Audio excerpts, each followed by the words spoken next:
Hi everyone. ఈ వీడియోలో మనం ఏసీ సర్క్యూట్స్ గురించి నేర్చుకుంటున్నాం. ఈ వీడియోలో నేను మనకి ఈ చాప్టర్‌కి కావాల్సిన బేసిక్స్ అన్నిటిని ఇంక్లూడ్ చేశాను. అండ్ ఈ ఎంటైర్ వీడియో అనేది తెలుగులోనే ఉంటుంది. సో, ఇప్పుడు ఫస్ట్ ఏసీ అంటే ఏంటో చూద్దాం. ఏసీ అంటే లైక్ దీని యొక్క డెరివేషన్ వచ్చేసి ఆల్టర్నేటింగ్ కరెంట్. ఈ ఏసీని మనం ఆల్టర్నేటింగ్ కరెంట్ అనేసి అంటాం.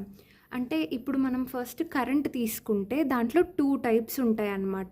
ఒకటొచ్చేసి డీసీ అంటే డైరెక్ట్ కరెంట్. ఇంకొకటొచ్చేసి ఏసీ అంటే ఆల్టర్నేటింగ్ కరెంట్ అని చెప్పి. అసలు ఈ డీసీ, ఏసీ ఏంటి? ఇలా ఎందుకు సెపరేట్ అయ్యాయి? ఎందుకు మనం ఏసీ వాడతాం? ఇవన్నీ ఇప్పుడు నేను మీకు క్లియర్‌గా చెప్తాను.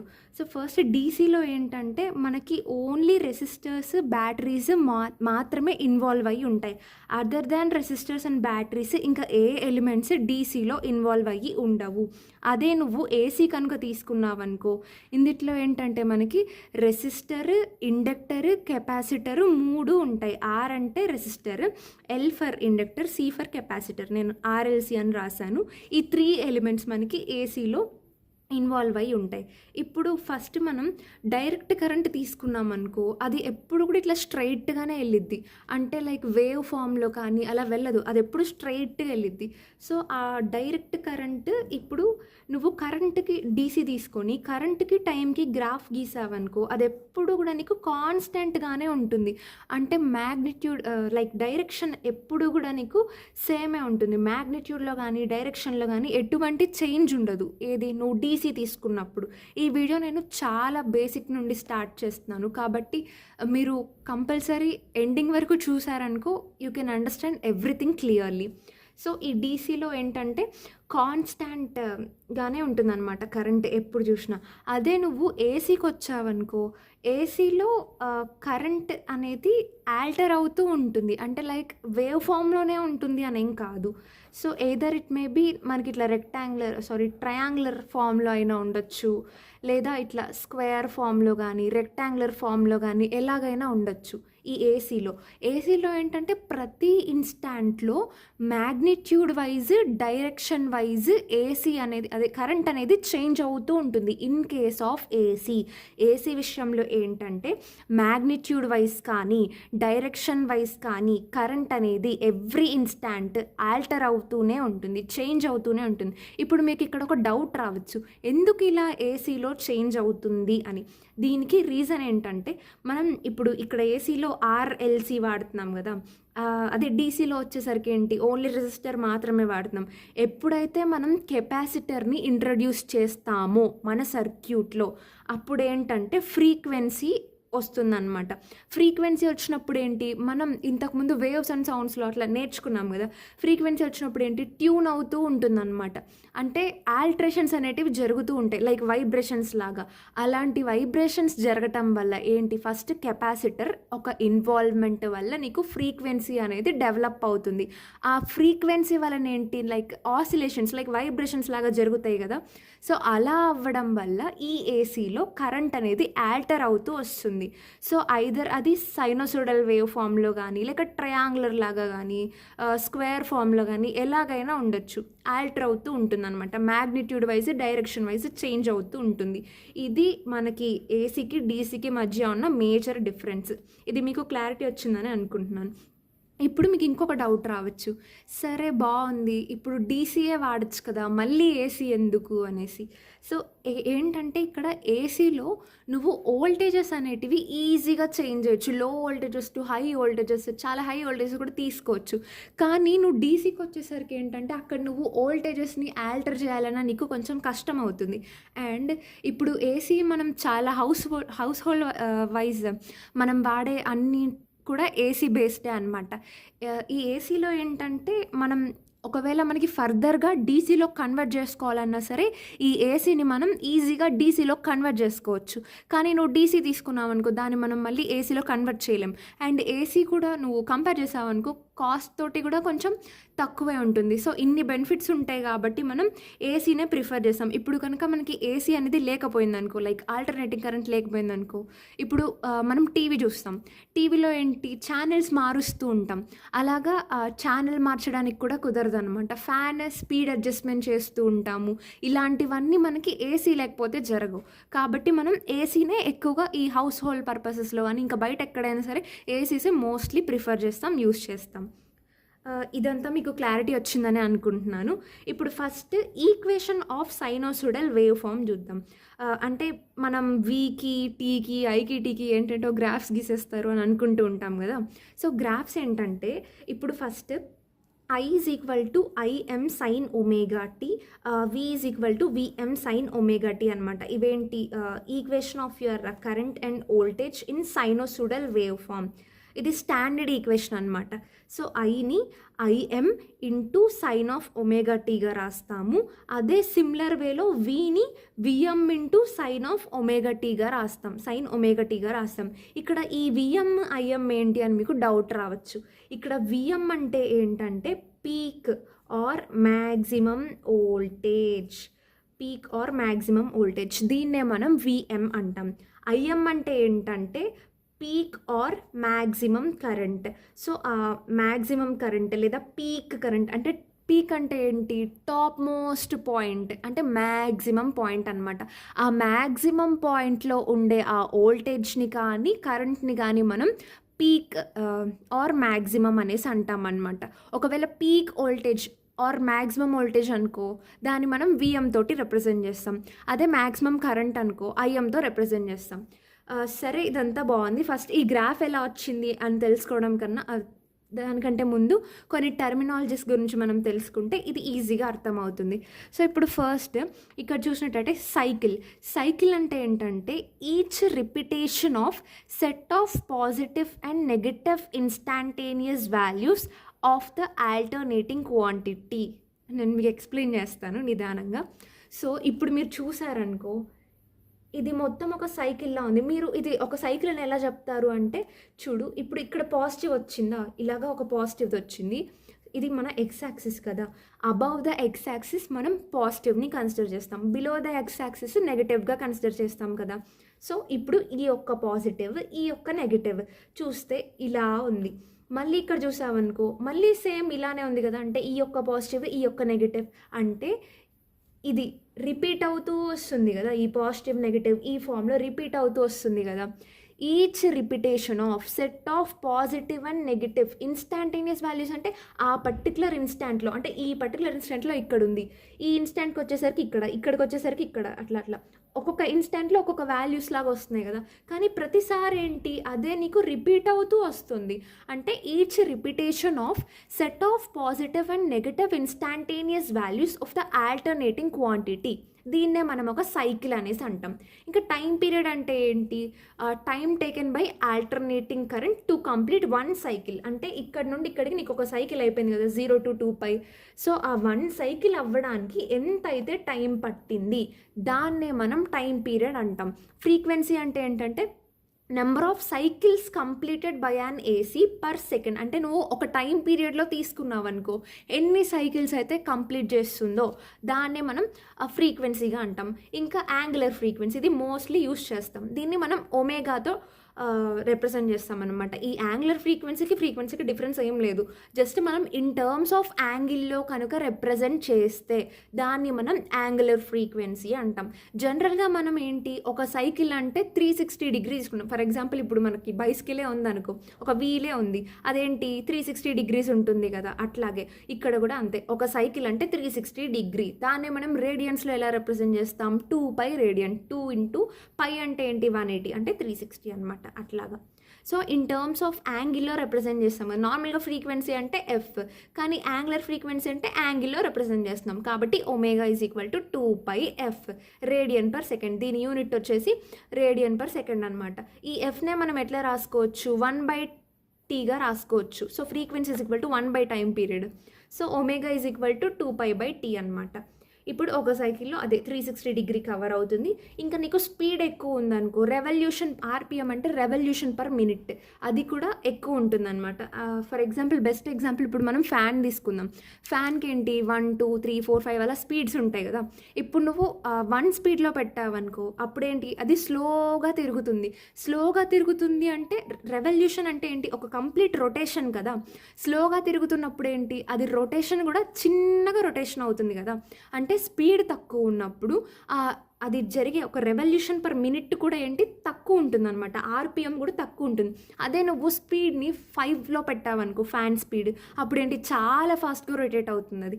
అంటే నువ్వు స్పీడ్ పెంచే కొద్దీ ఆర్పిఎం అంటే రెవల్యూషన్ పర్ మినిట్ కూడా పెరుగుతోంది అని అర్థం. మీకు క్లియర్గానే అర్థం అవుతుందని అనుకుంటున్నాను. ఇంకా ఏమైనా డౌట్స్ ఉంటే కామెంట్ సెక్షన్లో అడగండి. Definitely I will respond to each of your doubts.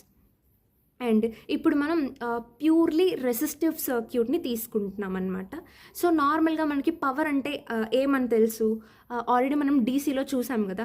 P అంటే ఏంటి, V into I, power is equal to voltage multiplied by current కదా.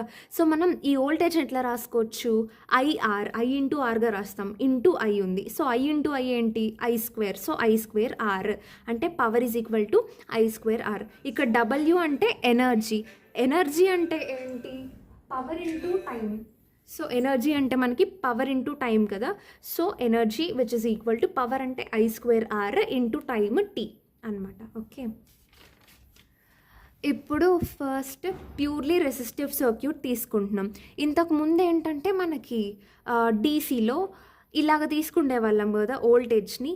కానీ ఏసీలో మనం ఇలా తీసుకుంటాం అనమాట, ఇలా ఒక సర్కిల్ ఫామ్లో ఇలాగా.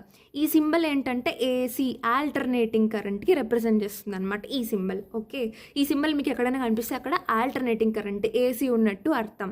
ఇప్పుడు ఇక్కడ ఒక రెసిస్టెన్స్ ఉంది. ఇప్పుడు లెట్ సపోజ్ ఆ కరెంట్ ఫ్లో అయ్యే కరెంట్ ఐ అనుకుందాం. దీన్ని మనం వి, అదే వోల్టేజ్, వీని ఇక్కడ మనం ఏమనుకుంటున్నాం, విఎం సైన్ ఒమేగా టీ అనుకుంటున్నాం కదా. సారీ, నేను ఈ గ్రాఫ్ చెప్పలేదు కదా. ఈ గ్రాఫ్ ఏంటంటే ఇప్పుడు మనం వీకి టీకి గీసాం. V is equal to VM sine omega T కదా.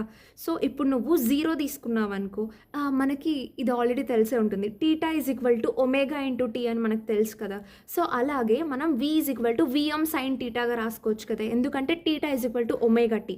ఇప్పుడు నువ్వు 0 సబ్స్టిట్యూట్ చేసావనుకో, మొత్తం 0 అయిపోతుంది, అంటే వి వాల్యూ 0. అదే నువ్వు π/2 సబ్స్టిట్యూట్ చేసావనుకో, π/2 సబ్స్టిట్యూట్ చేసినప్పుడు ఏంటి, సైన్ 90 అంటే 1 కదా. So V is equal to VM sine π/2 అంటే 1 కాబట్టి V is equal to V M. అంటే ఇప్పుడు నువ్వు సైన్ టీటా యొక్క మ్యాక్సిమం వాల్యూ ఎంత, 1 కదా. అంటే 1 అయినప్పుడు మ్యాక్సిమం అవుతుంది. So V is equal to V M అంటే π/2 దగ్గర 1. ఇదేంటి మ్యాక్సిమం వోల్టేజ్ అనమాట, పీక్ వోల్టేజ్ π/2 దగ్గర ఉంటుంది. ఇది దీనివల్లే. ఇప్పుడు పై అంటే ఏంటి, మళ్ళీ సైన్ పై అంటే ఇది మీకు ఆల్రెడీ తెలుసు కదా ఎట్లా కన్వర్ట్ చేయాలి అని. ఇప్పుడు మనం ఇట్లా 4 క్వాడ్రంట్స్ తీసుకుంటాం. ఒకవేళ ఏమైనా మర్చిపోయిన వాళ్ళు ఉంటే రివిజన్ లాగా ఉంటుంది.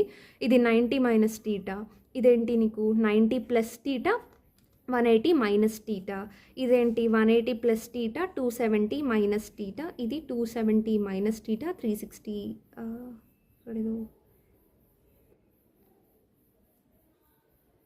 ఒక్క నిమిషం,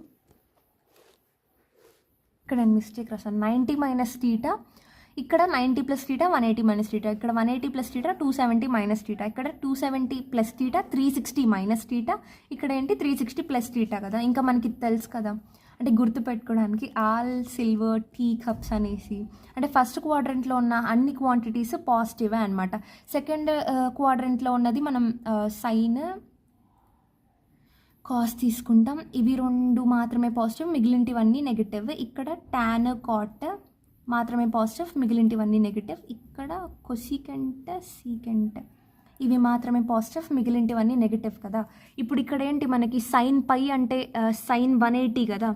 సైన్ 180 అంటే మనం ఎట్లా రాసుకోవచ్చు, సైన్ ఆఫ్ 180 మైనస్ 0గా కూడా రాసుకోవచ్చు కదా. 180 మైనస్ 0 అన్నది సెకండ్ క్వాడ్రంట్లో ఉంది. సో 180 మైనస్ 0 మనం ఎట్లా రాస్తాం, సైన్ 0గా రాస్తాం. సైన్ 0 అంటే దాని వాల్యూ 0 కాబట్టి అలాగా. ఇంకా 3π/2, ఎవ్రీ π/2కి ఈ 3π/2ని మనం ఎట్లా రాసుకోవచ్చు, పై ప్లస్ π/2గా రాసుకోవచ్చు కదా.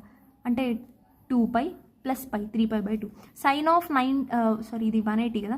సైన్ ఆఫ్ 180 ప్లస్ టీటా ఏంటి, మైనస్ సైన్ టీటా కదా. అంటే మైనస్ సైన్ π/2 అంటే -1. సో 3π/2 దగ్గర మైనస్ Vm. కాబట్టి ఇట్లా కిందికి వచ్చింది. ఇదేంటి నెగటివ్ మ్యాక్సిమం అనమాట. సో నెగటివ్ మినిమం వోల్టేజ్ అని కూడా అనొచ్చు, లేదా నెగటివ్ మ్యాక్సిమం వోల్టేజ్ అని కూడా అనొచ్చు మనం దీన్ని. సో ఈ విధంగా మనం ఈ టీటా ప్లేస్లో 0, π/2, π, 3π/2, 2π అలా ప్లాట్ చేసుకుంటూ ఈ గ్రాఫ్స్ని ప్లాట్ చేస్తామన్నమాట, అలా సబ్స్టిట్యూట్ చేసి. ఇంకా ఇది మనకి ఎక్స్ యాక్సిస్ కాబట్టి ఎక్స్ యాక్సిస్కి ఉన్న అబౌవ్ పాయింట్స్ అన్ని పాజిటివ్గా, బిలో పాయింట్స్ అన్ని నెగటివ్గా కన్సిడర్ చేస్తాం. ఈ వీడియో నేను కంప్లీట్ బేసిక్ తోటి స్టార్ట్ చేద్దాం అనుకున్నా, అందుకే ఇవి కూడా ఎక్స్ప్లెయిన్ చేశాను. సో ఇప్పుడు ఈ ప్యూర్లీ రెసిస్టివ్ సర్క్యూట్కి వస్తే ఇక్కడ V = Vm sin ωt చూసాం. మనకేం తెలుసు, V = IR అని తెలుసు. అంటే I వాల్యూ ఏంటి, V/R కదా. So I = V/R. ఇక్కడ మనం V అంటే ఏం తీసుకున్నాం, Vm sin ωt తీసుకున్నాం. So your I = Vm sin ωt/R. దీన్ని మనం Vm/R sin ωtగా రాయొచ్చు. ఇప్పుడు Vm/R అంటే మనం ఏంటి, I = V/R. Vm/R అంటే Imగా రాయొచ్చు. సో ఈ Vm/Rని మనం Imగా రాయొచ్చు. So your I = Im sin ωt. ఇంకా మనకి పవర్ని మనం ఎట్లా రాసుకోవచ్చు, V²/R కూడా రాయొచ్చు కదా. ఇక్కడ PR అంటే power across this resistance. So PR = V²/R. V అంటే ఏంటి, Vm sin ωt కదా. So PR = Vm² sin² ωt/R. దీన్ని మనం ఇన్స్టాంటేనియస్ వాల్యూ ఆఫ్ పవర్ అనేసి అంటాం. అంటే ఏ ఇన్స్టాంట్ ఆ పర్టికులర్ టైంలో క్యాలిక్యులేట్ చేయడానికి మనం ఈ ఫార్ములా యూజ్ చేస్తాం. Power at a particular instant calculate చేయడానికి ఈ formula in resistor. So power across resistor Vm² sin² ωt/R. ఇంకా జనరల్గా మనం ఏసీలో ఏంటి, పవర్ అంటే యావరేజ్ పవర్ కానీ టోటల్ పవర్ కానీ తీసుకుంటాం. సో మీకు డౌట్ రావచ్చు, ఎందుకు మనం ఈ యావరేజ్ పవర్ కానీ టోటల్ పవర్ కానీ తీసుకుంటాము అని. సో టోటల్ అమౌంట్ ఇక్కడ మనకి యావరేజ్ పవర్ అన్న టోటల్ పవర్ అన్న ఏంటంటే ఒక టైం పీరియడ్లో ఎంత అయితే ఎనర్జీ కన్జ్యూమ్ చేసిందో దాన్నే మనం యావరేజ్ ఆర్ టోటల్ పవర్ అంటాం. జనరల్గా మనం వీటిని ఒక టైం పీరియడ్కే కదా డిఫైన్ చేస్తున్నాం. ఈ ఎంటైర్ చాప్టర్లో ఒక టైం పీరియడ్కి అట్లా మనం డిఫైన్ చేసుకుంటూ వస్తాం కదా. కాబట్టి అంటే ఒక సైకిల్కి అట్లాగా. So total amount of energy consumed by a circuit over a specific time period అంటే ఇట్లా డిఫైన్ చేస్తాం కాబట్టి మనం జనరల్గా యావరేజ్ కానీ టోటల్ పవర్ కానీ కన్సిడర్ చేస్తాం. ఇంకా ఇక్కడ గ్రాఫ్ అనమాట. సో విఎంకి మనం ఆల్రెడీ ముందు డిస్కస్ చేసినట్టే ఐఎంకి ఇట్లాగొస్తుంది. సో విఎం కంటే ఐఎం తక్కువ ఉంటుందన్నమాట ఎప్పుడు కూడా ఏసీలో. ఎందుకంటే మనకి హై వోల్టేజ్ ఉండి లెస్ కరెంట్ ఉన్నప్పుడు, లైక్ ఇప్పుడు ఏసీ అంటే లైక్ ఫ్యాన్స్లో వాడతాము, అలా వాడతాం కదా. బ్యాటరీస్ అనేటివి ఎక్కువ హీట్ అవ్వకుండా, ఎనర్జీ ఎక్కువ లాస్ అవ్వకుండా ఉండడం కోసం మనం కరెంట్ని తక్కువ తీసుకొని వోల్టేజ్ని ఎక్కువగా తీసుకుంటాం అనమాట. అదే రీజన్. ఇంకా ఇప్పుడు పవర్ అంటే ఏంటి, వోల్టేజ్ మల్టిప్లైడ్ బై కరెంట్ కదా. సో ఇప్పుడు నువ్వు ఈ 0 to π ఇన్స్టాంట్లో తీసుకున్నావు అనుకో, ఇక్కడ పాజిటివే ఇక్కడ పాజిటివే, పాజిటివ్ ఇంటూ పాజిటివ్ పాజిటివే. సో 0 to π పాజిటివే వస్తుంది. ఇప్పుడు π to 2π తీసుకుంటే ఇక్కడ నెగిటివ్ ఇక్కడ నెగిటివే. ఇదేంటంటే వీకి ఒమేగాటీకి, ఈ గ్రాఫ్ ఐఎంకి ఒమేగాటీకి, ఈ గ్రాఫ్ పిఎంకి ఒమేగాటీకి. నెగిటివ్ కన్సిడర్ చేస్తే పాజిటివ్ కదా. సో పాజిటివ్ ఇది గ్రాఫ్ అనమాట. సో ఇక్కడ నువ్వు చూసినట్లయితే ఫ్రీక్వెన్సీ అంటే ఏంటి, నార్మల్గా ఒక టైం పీరియడ్లో ఎన్ని కవర్ చేసాము అన్నట్టు అనమాట. సో ఇక్కడేంటి ఒక్క సైకిలే కవర్ అయ్యింది, ఇక్కడేంటి మళ్ళీ ఒక సైకిలే కవర్ అయింది. కానీ ఇక్కడ చూస్తే 2 సైకిళ్ళు కవర్ అయ్యాయి కదా, 2 పాజిటివ్ సైకిల్స్. అంటే దీని ఫ్రీక్వెన్సీ అప్పుడు ఏమవ్వాలి నీకు 2. అంటే ప్యూర్లీ రెసిస్టివ్ సర్క్యూట్లో frequency of power is twice that of your current and voltage. Current వోల్టేజ్తో కంపేర్ చేస్తే దీని యొక్క పవర్ డబల్ ఉంటుంది అని అర్థం.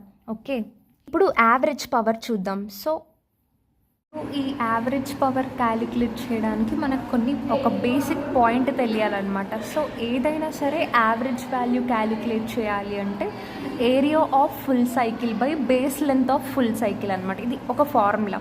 లైక్ నువ్వు ఇప్పుడు యావరేజ్ పవర్ కనుక్కోవాలి అంటే average power is equal to ఆ area of full cycle by base length of full cycle. ఇది ఎలాగో నేను ఎక్స్ప్లెయిన్ చేస్తా.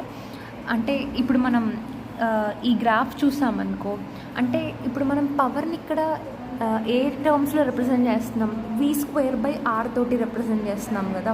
So p = v²/r. ఇప్పుడు v అంటే ఏంటి, vm sin ωt. So v² అంటే vm² sin² ωt/r కదా. మనకేంటి, we have to take area of the full cycle by base length of full cycle. First నువ్వు base length of full cycle చూసుకున్నావు అనుకో. So ఇక్కడ మనం చూసినట్టయితే అంటే ఈ ఫార్ములాలో మనకి ఇన్వాల్వ్ అయ్యే పారామీటర్స్ ఏంటి, వి ఇన్వాల్వ్ అవుతుంది కదా. ఇంకా అంటే మనం బేసిక్గా కనుక్కుంటున్న పవర్కే. సో ఇప్పుడు మనం చూసినట్లయితే మనకి బేస్ లెంత్ ఎంత ఉంది ఒక ఫుల్ సైకిల్కి, మనకి ఇన్వాల్వ్ అవుతున్న పారామీటర్ వి కదా, అంటే v². సో ఒక ఫుల్ సైకిల్ యొక్క బేస్ లెంత్ ఎంత ఉంది, 2π ఉంది. సో 1/2π అంటే 1 base length of full cycle into area of full cycle. So 1/2π.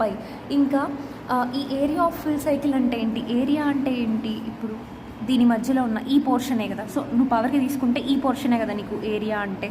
So ఇక్కడ దీని ఈక్వేషన్ ఏంటి, మనకి vm² sin² ωt కదా. సో మనం ఏంటి దీనికి vm² sin² ωt. మనం చూసినట్లయితే లిమిట్స్ ఎంత వరకు ఉన్నాయి, సో ఫ్రమ్ 0 to 2π ఉంది. కాబట్టి మనం PR = 1/2π integral of 0 to 2π vm² sin² ωt/r తీసుకుంటాం. సో అందులో ఇన్వాల్వ్ అవుతున్న పారామీటర్స్ని కూడా బేస్ చేసుకొని తీసుకుంటాం అనమాట. ఈ base length of full cycle బేసికల్గా మోస్ట్ ఆఫ్ ద కేసెస్లో మనకి 1/2π ఉంటుంది. ఇంకా ఆ లిమిట్స్ అనేది ఆ ఏరియా ఆఫ్ ఫుల్ సైకిల్ మనకి ఎక్కడి నుండి అంటే లైక్ ఏ లిమిట్ నుండి ఏ లిమిట్ వరకు ఉందో అది మనం తీసుకుంటాం అనమాట. ఇక్కడ మనకి 0 to 2π మధ్యలో ఉంది కాబట్టి so 1/2π integral of 0 to 2π vm² sin² ωt/r తీసుకున్నాం. కానీ ఇప్పుడేంటి, ఫస్ట్ కాన్స్టెంట్స్ని తీసి బయట పెట్టుకుందాం. ఇక్కడ కాన్స్టెంట్ వాల్యూస్ ఏంటి, vm², ఇది మ్యాక్సిమం వోల్టేజ్ కదా, ఇది కాన్స్టెంట్ మనకి. సో vm²/2π, ఈ r కూడా కాన్స్టెంటే కదా, దాన్ని బయట పెట్టేసుకుందాం. సో అలా వీటిని సపరేట్ చేసిన తర్వాత మనకి లోపల ఇంటిగ్రేషన్లో మిగిలింది ఏంటి, sin² ωt. మనం ఎప్పుడు కూడా sin θకి cos θకి ఇంటిగ్రేట్ చేస్తాం, కానీ sin² θకి cos² θకి డైరెక్ట్గా ఇంటిగ్రేట్ చేయలేం. అంటే వాటిని మనం లీనియర్లోకి కన్వర్షన్ చేయాలి. సో ఆ లీనియర్లోకి కన్వర్షన్ ఎలా చేస్తాం, బై యూజింగ్ అంటే sin² θ = 1 - cos 2θ/2గా చేస్తాం. అంటే మీకు టక్కుమని ఫార్ములా గుర్తు రాలేదనుకో, అప్పుడు మనమే డిరైవ్ చేసుకుంటే ఎలా ఉండాలి కదా. సో అందుకని నేను ఆ డెరివేషన్ కూడా ఇక్కడ ఇచ్చాను. నార్మల్గా ఈ ట్రిగ్నోమెట్రిక్ ఐడెంటిటీ మనకు అందరికీ ఐడియా ఉంటుంది. sin² θ + cos² θ = 1 కదా. సో మనకేంటి cos 2θ, దీన్ని మనం ఎలా రాయొచ్చు, cos θ + θ అంటే ఏంటి, 2θనే కదా. ఇది ఎలా ఉంది నీకు ఇప్పుడు, cos ఆఫ్ a + b ఫామ్లో ఉంది. అంటే ఫార్ములా ఏంటి, cos of a + bకి cos a cos b - sin a sin b. ఇక్కడ a bలు రెండు టీటాసే కదా. So cos² θ - sin² θ. ఇప్పుడు ఈ ఐడెంటిటీలో నుండి cos² θ అంటే ఏంటి, 1 - sin² θ కదా. సో 1 - sin² θ - sin² θ అంటే cos 2θ వాల్యూ 1 - 2 sin² θ వస్తుంది. సో అప్పుడు sin² θ ఏమవుతుంది, 1 - cos 2θ/2 కదా. అలాగే ఇక్కడ మనకి 1 - cos 2 ωt/2 వస్తుంది అనమాట. ఇంటూ అంటే నువ్వు దేంతో ఏ పారామీటర్కి అయితే డిఫరెన్షియేషన్ చేస్తున్నావో అది ఇక్కడ వాడతాం కదా. అంటే ఫర్ ఎగ్జాంపుల్ నువ్వు cos xకి ఇంటిగ్రేషన్ చేస్తున్నావు అంటూ ఇంటూ d ఆఫ్ x, అంటే ఏ పారామీటర్కి అయితే చేస్తున్నావో అది ఇక్కడ ఉండాలి. ఇప్పుడు మనం దేనికి చేస్తున్నాం, విత్ రెస్పెక్ట్ టు ωt కదా. So d of ωt వాడాం. ఇప్పుడు ఈ 2 కూడా కాన్స్టెంట్ కదా. సో ఇది బయటికి వెళ్ళిపోతే ఏంటి, vm²/4πr × 1 - cos 2 ωt × d of ωt. ఇప్పుడు దీన్ని మనం స్ప్లిట్ చేస్తే d of ωt minus cos 2 ωt × dt కదా. ఇప్పుడు ఇంకా మీకు తెలిసిందే ఇంటిగ్రేషన్లో d ఆఫ్ x ఉంటే దాని ఇంటిగ్రేషన్ ఏంటి, x. ఇక్కడ x ప్లస్ నీకు ఏముంది, ωt. నార్మల్గా ωt అంటే ఏంటి, టీటా కదా. ఈ 2π అనేది ఏంటి, లైక్ టీటానే కదా. So 2π upper limit minus lower limit కదా. So 2π - 0 lower limit. ఇక్కడ cos 2θ లైక్ cos θకి మనకేంటి ఇంటిగ్రేషన్ sin θ, కానీ ఇక్కడ నీకు 2 ωt ఉంది కాబట్టి ఇన్నర్ డిఫరెన్షియేషన్ చేస్తాం మళ్ళీ. చేస్తే బై 2 వస్తుంది. మీకు అర్థమవుతుందని అనుకుంటున్నాను, బేసిక్కే కదా. So minus sine 2 omega T by 2. మళ్ళీ ఇంటిగ్రల్ లిమిట్స్ 0 to 2π నుండి కదా, సో అవి ఇక్కడ సబ్స్టిట్యూట్ చేస్తాము.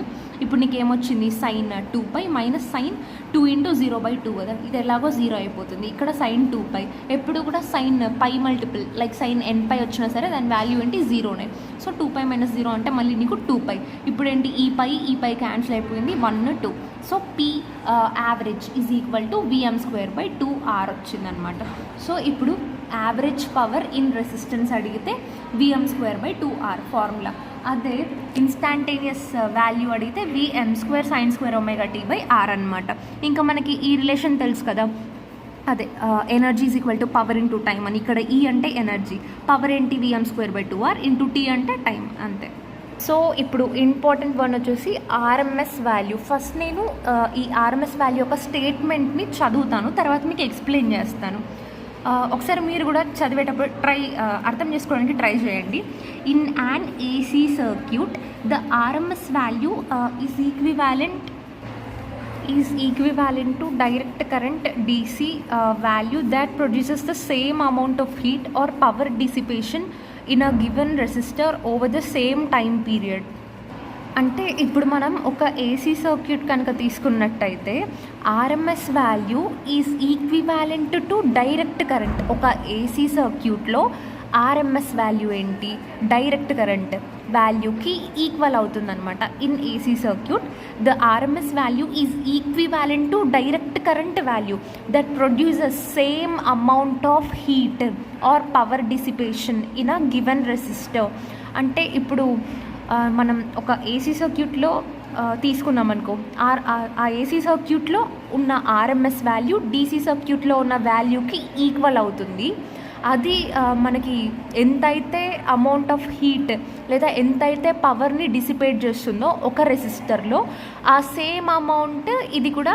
అంటే లైక్ ఏసీ తోటి ఎంతైతే లైక్ ఏమంటారు దాన్ని, ఏసీ తోటి ఎంతైతే హీట్ కానీ పవర్ కానీ డిసిపేట్ అవుతుందో డీసీ తోటి కూడా అలాగే అనమాట.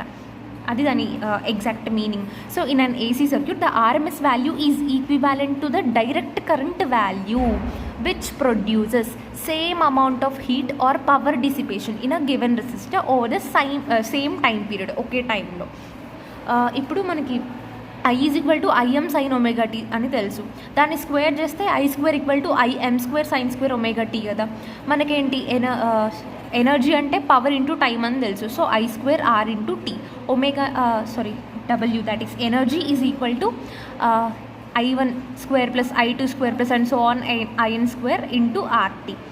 ఇప్పుడు మనకి IRMS అంటే ఏంటి, స్క్వేర్ ఆఫ్ అంటే square root of squares of all those values by ఎన్ని వాల్యూస్ ఉంటే అన్ని అనమాట.